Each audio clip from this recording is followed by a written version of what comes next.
For 3 years, we were told the megasite was a done deal. We were told the flags were planted. We were told that Donald Trump's wall of tariffs would force the world to build in America or not build at all. Well, 1 minute ago, the fax machines in Montgomery started screaming. Before we go any further, take 1 second to subscribe and drop a comment below. Your engagement pushes this reporting to more people, and it tells the algorithm that independent journalism still matters. Your voice genuinely helps keep this channel alive.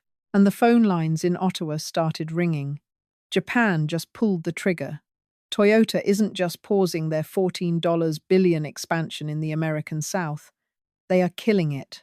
And they aren't moving it to Mexico. They aren't taking it back to Japan. They are moving it north. Mark Carney didn't scream. He didn't threaten. He just opened the door. And in doing so, he just handed Donald Trump the single biggest humiliating defeat of his presidency. In the next 40 minutes, I'm going to take you inside the boardroom decision that just cost America 6,200 jobs.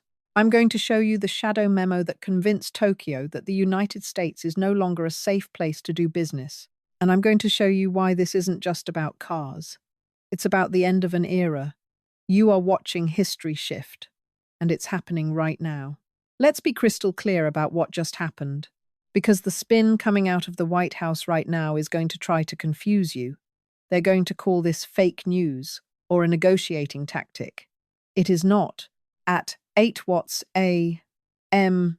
Tokyo time, the board of directors for Toyota Motor Corporation issued a filing to the Nikkei Stock Exchange. It was short, it was brutal, and it was final. The filing stated that the proposed Project 50 battery and EV assembly plant scheduled to break ground in Huntsville, Alabama next month has been officially terminated. That is $14 billion of capital investment evaporated. That is 6,200 direct, union, and non-union jobs gone. That is an estimated 33,000 support jobs in trucking, logistics, steel, and glass wiped off the map. But that's not the shock. Companies cancel projects all the time.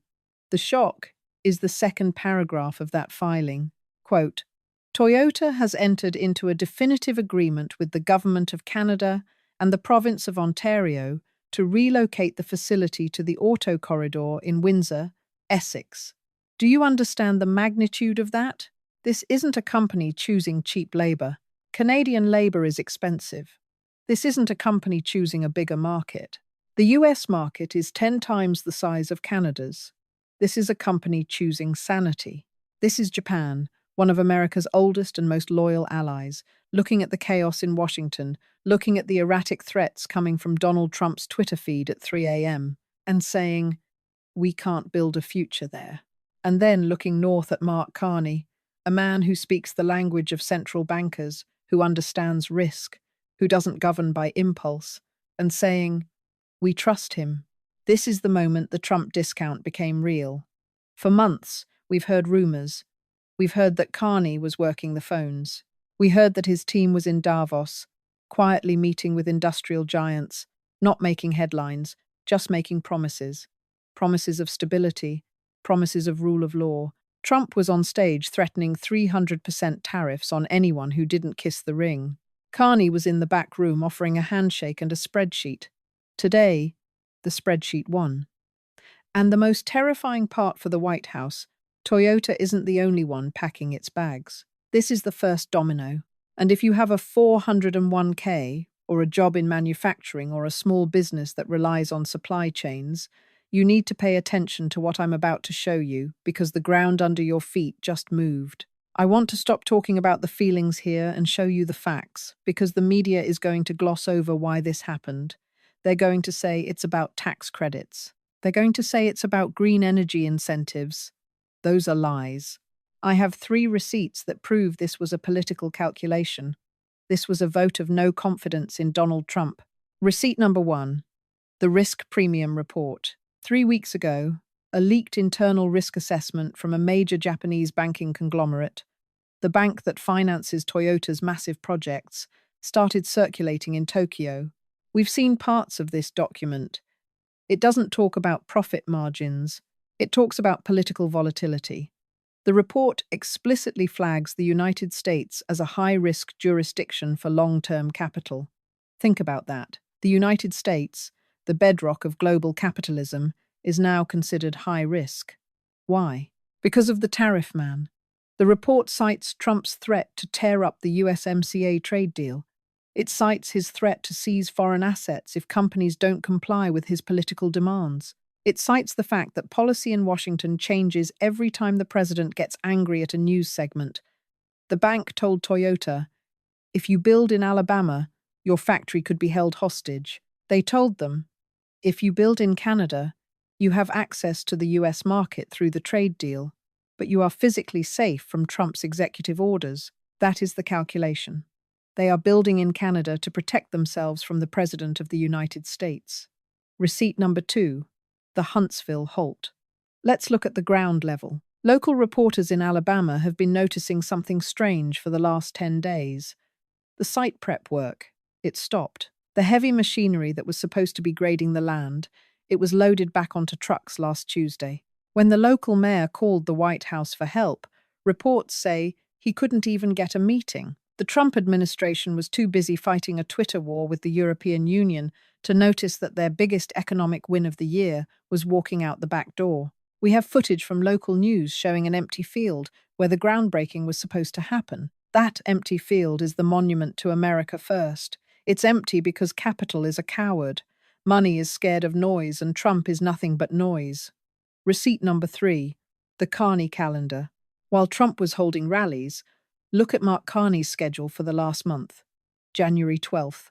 A quiet dinner in Tokyo with the CEO of Toyota. January 14th. A video conference with the heads of 3 major Japanese banks. January 20th.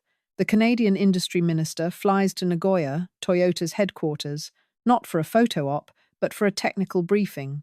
They were doing the work. While Trump was screaming about how the world is ripping America off, Carney was showing them a map of Ontario. He was showing them the lithium supply chains in northern Quebec. He was showing them the port access. He wasn't selling Canada as a superpower. He was selling Canada as the adult in the room. And here is the kicker. Sources in Ottawa are saying that Carney gave Toyota a specific guarantee, a sovereignty shield, essentially a promise that if the US tries to slap illegal tariffs on these Canadian-made cars, the Canadian government will cover the difference until the courts strike it down. Carney put the Canadian Treasury on the line to steal this deal. That is aggressive. That is high-stakes poker. And he just ran in the biggest pot of the decade. Look at the stock charts this morning. Toyota stock up 8%. The market loves this move. General Motors and Ford down because they are stuck in the chaos zone and their competitor just found a safe harbor. The market is voting. And the market is saying that Canada is the future of the North American auto industry and the US is a liability. So why is this happening now? Why did Toyota pull the trigger today? Because Trump is losing control of the narrative. For the last year, Trump has operated on a simple theory: fear. He believed that if he made enough threats, if he scared companies enough, they would have no choice but to kneel. He thought he had all the leverage. He thought the US consumer market was so big that no one could afford to leave it. He forgot one thing. You don't need to be in the US to sell to the US. Canada is right there. It's across a bridge. It's across a river. Trump tried to build a wall around the American economy, but he locked the companies in with him, and now they feel trapped. Every time Trump announces a new tariff, he thinks he's being strong. But what he's actually doing is raising the cost of doing business in America. Think about it. If you build a car in Alabama and Trump puts a 30% tariff on the steel you need from Japan, your car just got more expensive. But if you build that same car in Windsor, Ontario, Canada has a free trade deal with Japan, no tariffs on steel, and Canada has a free trade deal with Europe, and Canada has a free trade deal with the US. Mark Carney has turned Canada into a duty-free shop for the global economy, and Trump can't figure out how to stop it. He is reacting. You can see it in his behavior.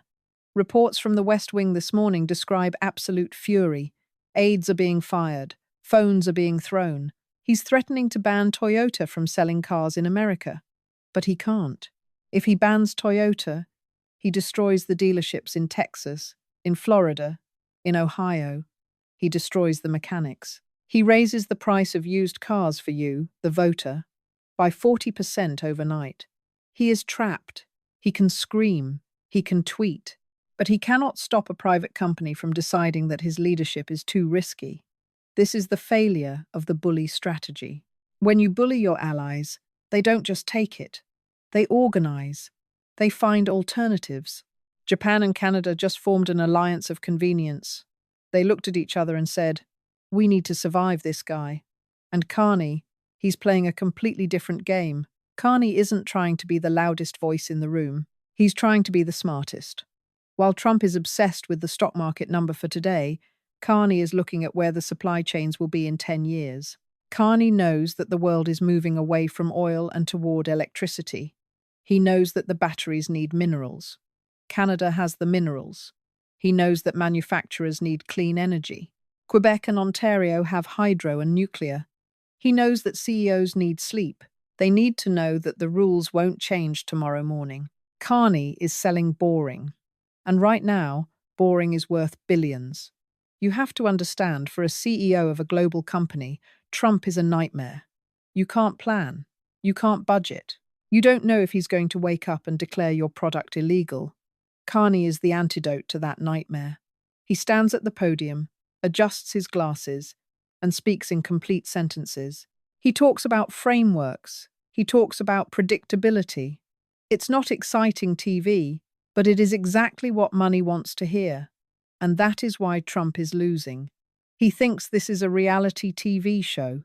He thinks the winner is the one who gets the most ratings. But this is the global economy, and the winner is the one who gets the factories. Today, Canada got the factory, and America got the ratings. Let's go deeper into Carney's strategy here, because this is a masterclass in modern statecraft. Most Canadian prime ministers, when faced with US pressure, they fold. They try to be nice. They try to bake a cake for the president and hope he doesn't hurt them. Carney didn't bake a cake. He built a fortress. He realized that Canada cannot compete with the US on size. He can't compete on military power, but he can compete on competence. He positioned Canada as the Western alternative. The pitch to Toyota wasn't "we are better than America." The pitch was "we are America, without the drama. We speak English. We use the same electrical plugs. We watch the same movies. We drive on the same side of the road. But we don't have a president who threatens to seize your assets." It is a brilliant wedge strategy, and notice how Carney did this. He didn't announce it until the ink was dry. Trump announces deals that don't exist. He holds press conferences for factories that never get built. Carney waited. He let the lawyers finish the paperwork. He let the money hit the bank account. And then he let the world know. This signals to every other CEO, to Apple, to Samsung, to BMW, that Carney is a serious operator. If you leak a deal with Trump, he might blow it up just to be the center of attention. If you do a deal with Carney, it stays done. This is going to trigger a stampede.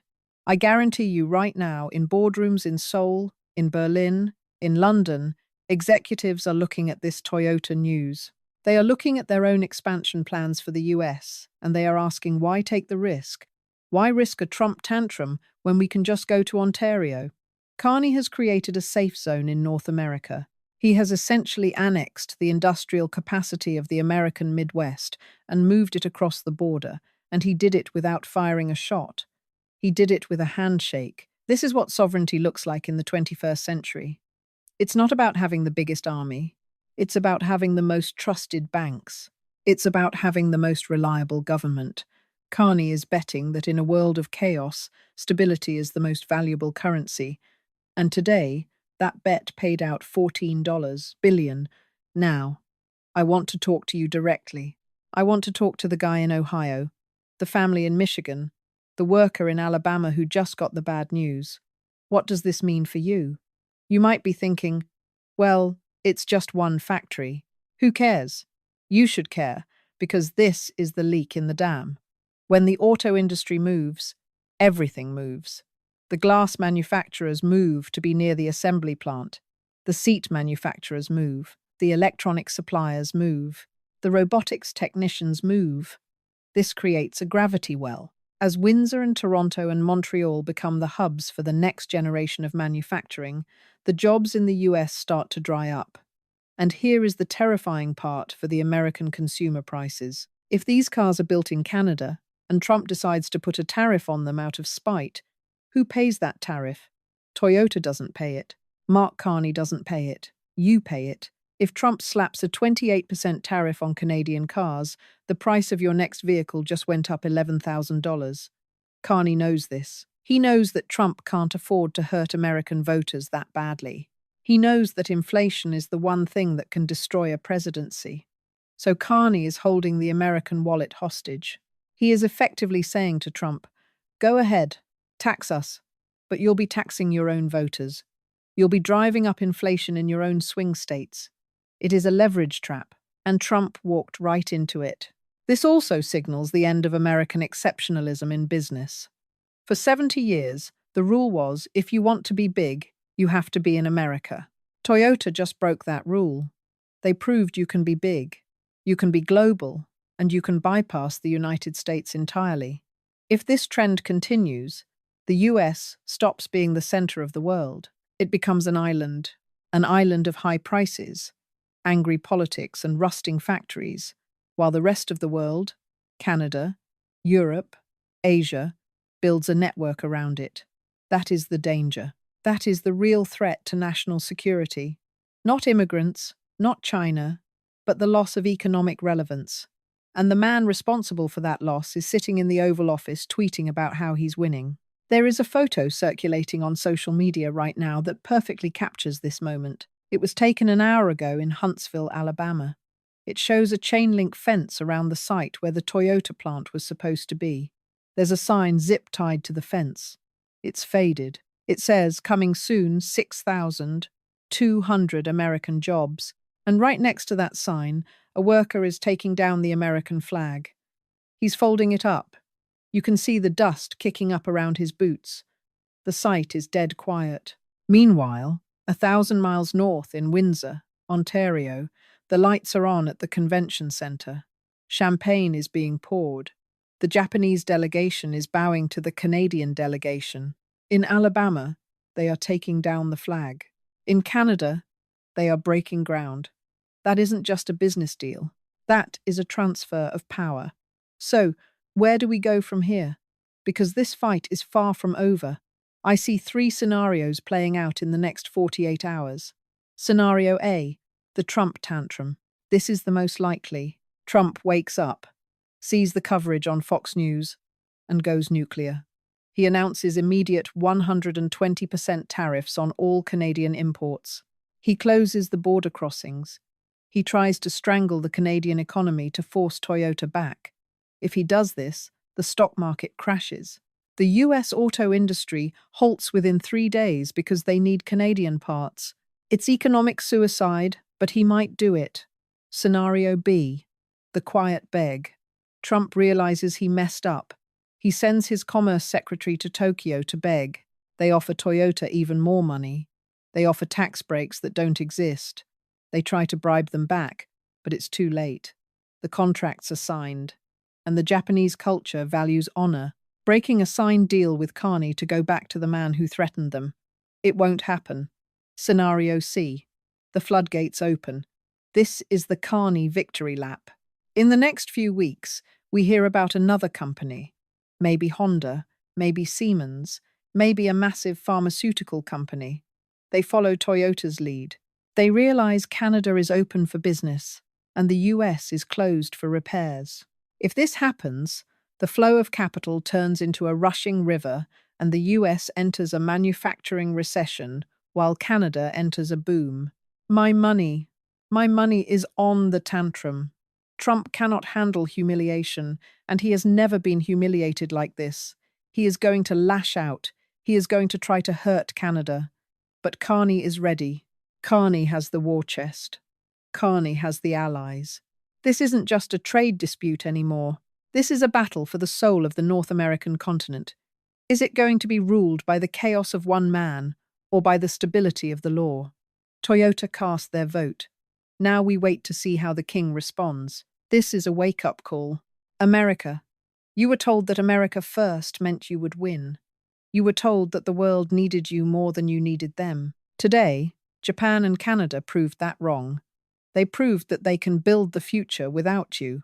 Mark Carney didn't just steal a factory. He stole the narrative. He proved that you can say no to Donald Trump and not only survive but thrive. The factory in Alabama is empty. The jobs are gone. The money is in Ontario. And the only thing left in Washington is the noise. I want to know what you think. Is this a smart move by Toyota, or are they underestimating Trump's revenge? And do you trust Carney to hold the line when the pressure gets real? Let me know in the comments below. I read every single one. And make sure you subscribe and hit that bell, because if Trump decides to shut down the border tomorrow morning in retaliation, you are going to need to know about it first. This is the new reality. Stay awake.